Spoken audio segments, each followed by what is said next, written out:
Yun! Sapsap mga boss. At dumating na ang ating in-order na tatlong SBST Orando Goldfish. Yan sila. Ang cute.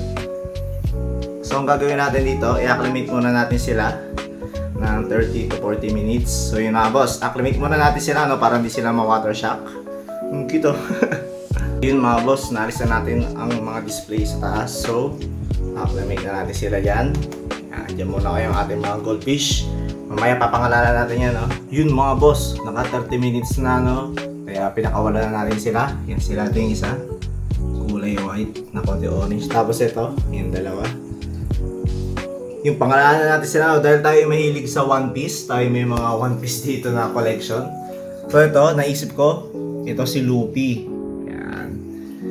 Tapos, yung merong kulay white sa ulo, yan si Sanji. Tapos yung sa dulo, yung may puro orange sa ulo niya, yan naman si Zoro. Yun, si Luffy, si Sanji tsaka si Zoro. Yun, mga karakter na One Piece. Kaya yung itsura nila mga boss. Yan.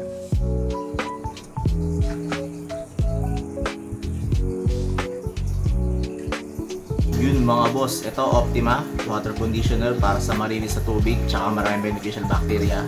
Safe na safe sa ating mga isda, para sa ating mga aquarium. Sa Yellow Basket mga boss.